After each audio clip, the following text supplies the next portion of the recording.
So, ito na nga ang part 2 ng aming Taiwan tour at pupunta na nga po kami sa Taipei from Kaohsiung. Sasakyan po namin ay bullet train. So, dumating po kami dyan sa station ng bullet train, mga 11:29 AM pa lang. Kaya, ang ginawa namin ay nag-lunch na muna kami para mamaya magpahinga na lang kami sa biyahe. And by the way, pwede kang bumili dyan ng ticket, no? Pwedeng mag-walk-in. Yeah, so guys, ito na yung Taiwan High Speed Rail. So, ito yung sasakay namin going to Taipei. How it look like. Kaya, ito sa Marian. Pastora Barbie. Yan sila. Yay. O, diba? Ang ganda ng itsura niya. So, hindi pa kami kagad pinapasok dyan kasi nililinis. So, kada stop over pala nitong train is nililinis nila bago magpapasok uli ng mga bagong pasahero. So, yan. Kami pa lang nasa loob. So, ganyan ang itsura niya, guys. At ilang saglit pa nga ay bumabiyahe na nga kami at napakabilis niya kung nakita ninyo sa labas, hindi ba? Pero nung nakaupo ako dyan actually, parang hindi siya mabilis. Pero mabilis na pala. 2 hours din yung amin pong pag-travel from Kaohsiung to Taipei. So yan, nagmuni-muni na rin ako dyan. Iniisip ko kung ano na nga bang nangyari sa aming dalawa. Char! Pagkatapos, sumakay na rin kami ng taxi, papunta naman doon sa amin pong hotel. So, yan po yung kalsada doon sa Taiwan. Ang ganda, diba? Ang linis. As parang sarap-sarap maglakad. Basta maganda dyan, guys. So, ito yung kinuha naming hotel sa Taipei. Simple lang naman siya kumpara sa hotel namin sa Kaohsiung. Pero very comfy na. At okay na din naman malinis. Pero grabe guys, super lamig dyan sa Taipei. So, mas malamig siya kumpara doon sa Kaohsiung. Naglakad-lakad kami dyan, naghanap kami ng pwede naming mabili, baunin para kainin namin doon sa loob ng hotel.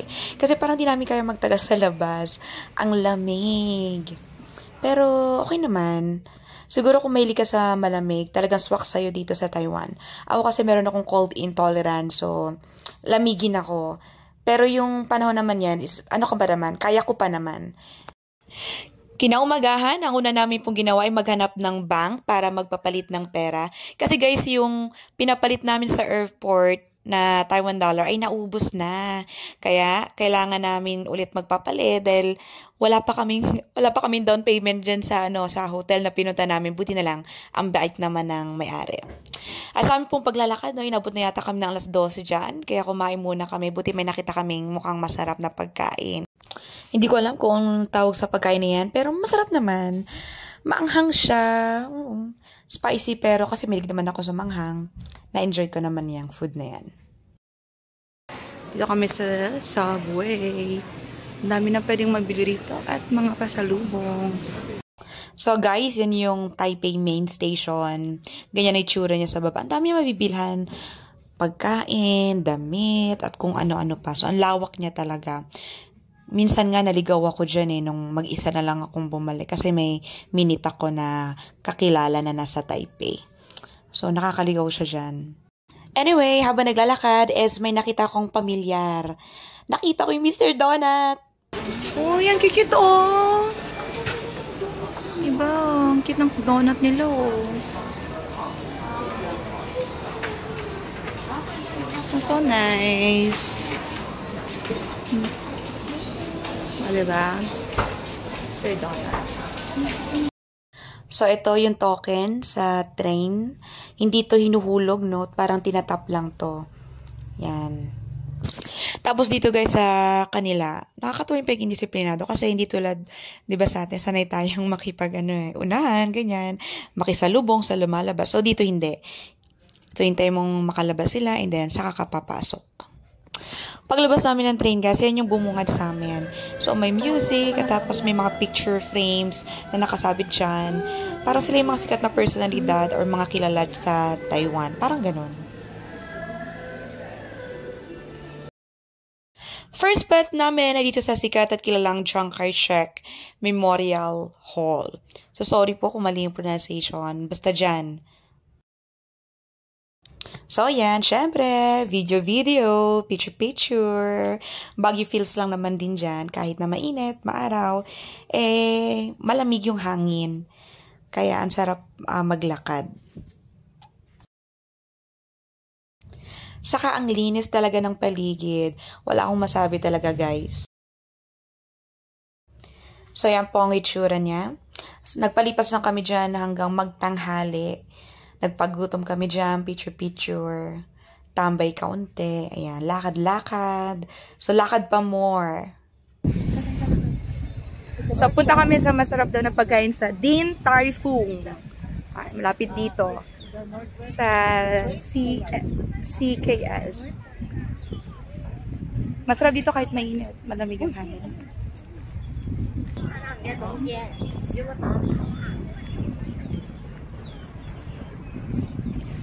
Harap. Din Tai Fung. Nasa bucket list talaga, no, yung matry makasakay sa bus nila. Yung para ma-feel mo naman, no, yung na-feel ni Sanchay, kung ano pakiramdam na nasa bus. So, ganyan yung bus nila.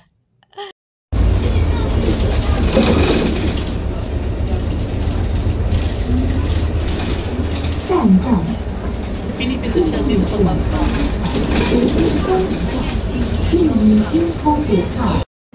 Naghanap na kami guys na makain dyan kasi sa Din Tai Fung, nako, ang haba ng pila, kayang ending, ayan, hanggang number lang kami, hindi kami nakakain. Pero okay lang, kasi sarap din naman ang lunch namin, diba? May nahanap kaming restaurant na nagsiserve ng ganyang food. Yummy! Then after that, pumiyahin na nga kami papunta sa Taipei 101, yung mataas na building dyan sa Taipei. So yan yon, yung building na yan na nasa harapan namin. So, pwede ka na nga mag-advance ng ticket sa Klook. Pwede ka nang kumuha doon. Actually, yung plan namin sanay, kaya lang hindi namin nagawa. But I advise you guys, kumuha ka na o bumili ka na ng ticket sa Klook bago ka pa pumunta dito sa Taiwan. Malalaman mo kung bakit. Mahalaga yun. So, finally, dumating na nga kami at super excited talaga ako that time. Natin na tayo. The Taipei 101. Ayan, papasok tayo sa loob.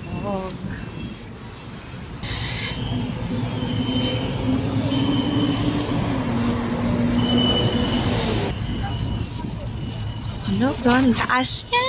Nakakaloka. Doon tayo sa tuktok. Yes, may ganyan po sa loob ng Taipei 101. So, shopping center siya ng mga sosyal. Kasi talaga namang mga mamahalin yung mga shop na nandyan. So, ito na nga guys. Hindi kami nakapunta talaga sa 101 or kahit man lang sa level 89 ng building na yan. Kasi nga, ang haba ng pila. Parang abot pa yata ng 1 or 2 hours para makabili ka. So, crowded. Kaya, yun, I suggest kung pupunta kayo dito, mag-advance na kayo ng ticket. Kaya yun, hindi na lang namin pinush. Umikot na lang kami dyan sa mall po na yan. Wala rin naman kami nabili. So, nighttime, kahit na malamig, syempre, lumabas kami dyan para ma-experience naman namin, di ba, yung nightlife dyan sa Taiwan. So, ang kagandahan dyan talaga, bukod sa malinis yung paligid, talagang makukulay yung ilaw nila, yung neon lights nila.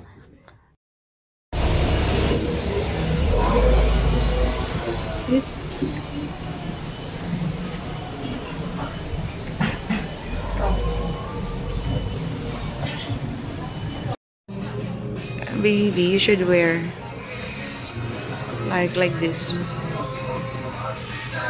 Oh yeah, I want this one. O kung I want this one naman ako, kala mo naman bibili, diba? Hi! Anyway, yan yung tsura ko. Hi guys! So, ito yung sikat na pepper cake. Yan siya. Sarap naman.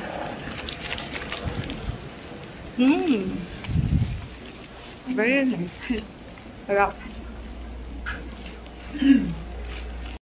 At syempre, hindi kompleto ang Taipei experience kapag hindi natin napuntahan ang Ximenling. Look at that, guys. Ang daming tao. Pero ang ganda ng mga neon lights at yan yung rainbow na sikat, diba? Rainbow. Ang tawag dyan? Na kalsada. Kung saan maraming turistang nagpapapicture. Nakalimutan ko nga magpapicture dyan. So kami lang palang dalawa dyan ni Pastora Marivi na nag-ikot at in-enjoy ang Ximending. So basta sobrang na-shock kami dyan kasi hindi namin na-expect na ganyan pala karaming tao dyan sa Ximending.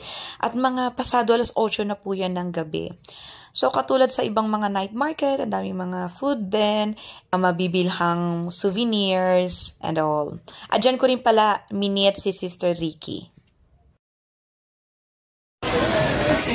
Ito yung sikat na food na hindi namin matitimak kasi napakahaba ng pila. Pinunta namin ito sa Din Tai Fung. Ganun din. Hindi rin namin siya natikman. So kung pupunta kayo dito sa Ximending, go for it. Nakalimutan ko yung pangalan. Lagi ako nabubulol. At dito guys sa Ximending ay meron silang street show. So ayan, nanood muna kami at pwede ka rin magbigay sa kanila ng tips after ng performance nila.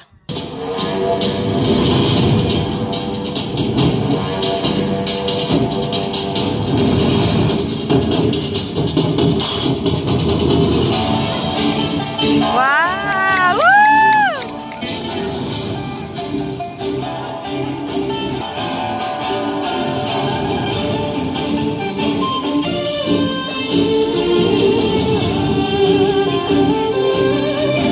Wow!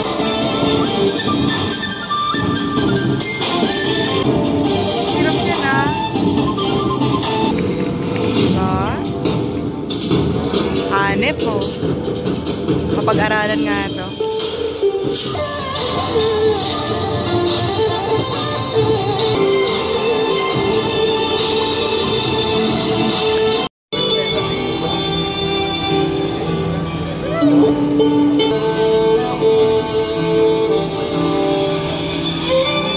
Wow! Woo!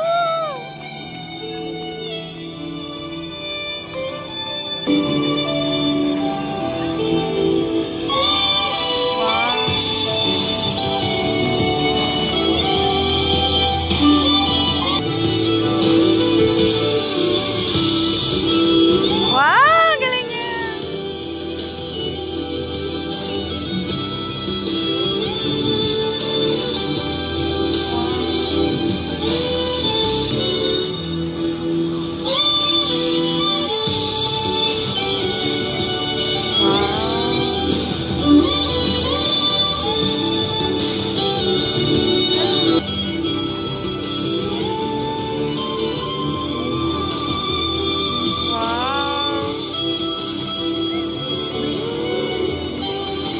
Itutur kita. Ito yung hallway ng hotel namin. Nasa 4th floor kasi in siya.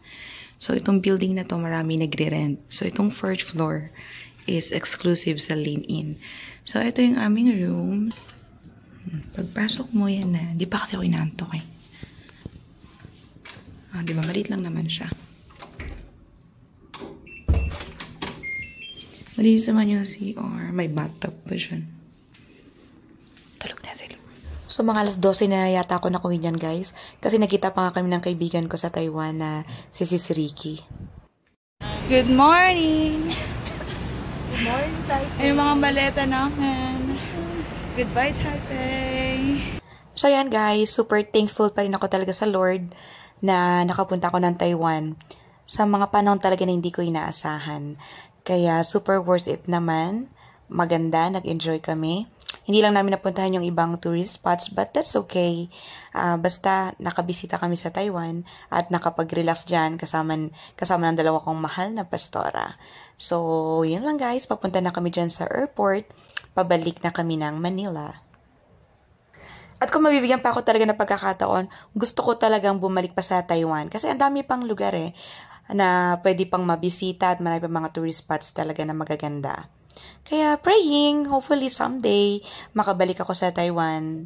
Mamimiss ko yung malamig na panahon dyan, at malinis na lugar. Ayan. Asang ang ganda, hindi ba?